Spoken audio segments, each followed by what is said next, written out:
Hello mga kaluto, samahan ninyo ako sa step by step na pagluluto ng pork barbecue.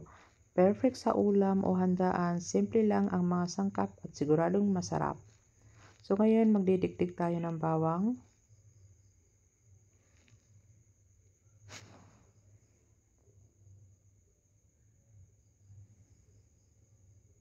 Then lalagyan natin ng oyster sauce, toyo,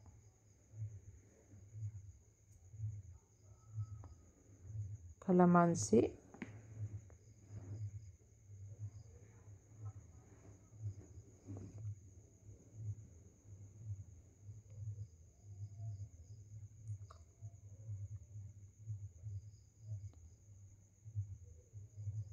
optional lang din kung gusto nyo din ng asukal, ay lagyan nyo. Pero ako hindi ko nilagyan ng asukal.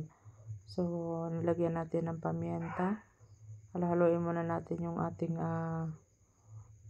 sauce niya. Lagyan ng magic sarap para maging malinamnam.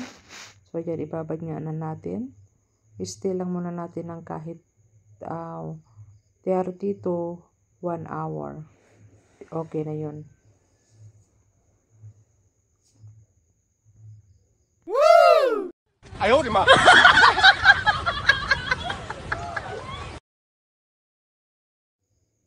So, natapos na natin yung ating karne. Ngayon ay mayroon tayong talong at saka okra. So, ayan.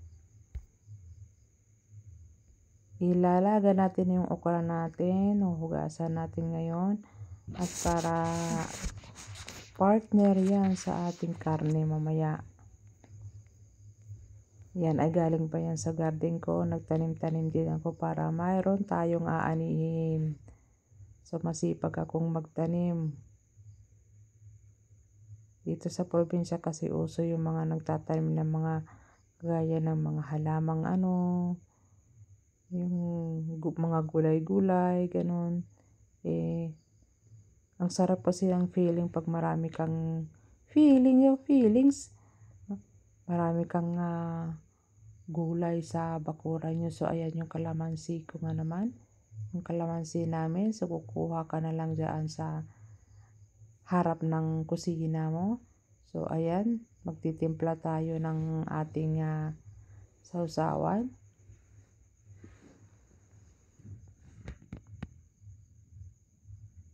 Ang sarap pa naman ng sausawan natin. Yung nilagang okra at saka talong ay ang sausawan natin ay yung kalamansi with bagoong. Yung bagoong na yan ay galing pa yan sa Pangasinan. The best talaga ang bagoong sa Pangasinan. Super sarap talaga.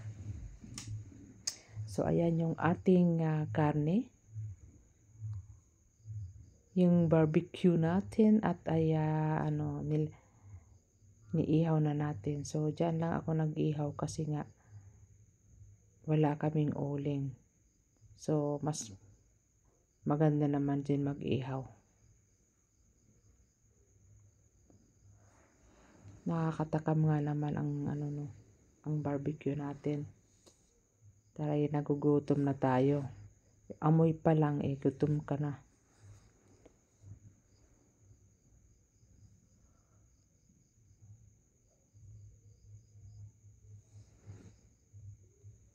Nag-apoy-apoy na siya. Tignan nyo nga naman. So, natapos na natin na magluto ng ating barbecue, pork barbecue. Ihawain natin ng maliliit.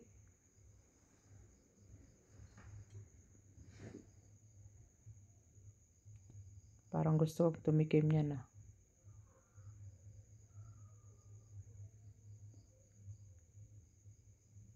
So, ayan, natapos na natin na gayatin. Tayo ay kakain na. Ayan nga naman. Magkakamay pa tayo. So, thank you very much for your watching sa aking channel. Sana nagustuhan nyo ang ating channel na to. At ay salamat din sa mga subscribers diyan. Yan. Para masarap ang kain natin, kailangan nagkakamay tayo. Gamitin natin yung ating kamay. Mas masarap. Kaya itry nyo. Lalo na pag yung ganyan ang ulam natin. Ay, nako. Super sarap talaga. So, kumain na ako dyan. Kain lang tayo dyan.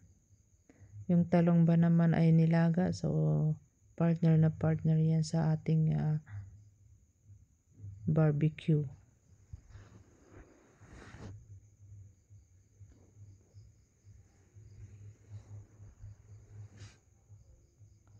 Thank you very much for your watching. And sana nagustuhan nyo ang ating video. At ako ay nag-i-enjoy na kumain. Super sarap talaga. Busog na busog tayo.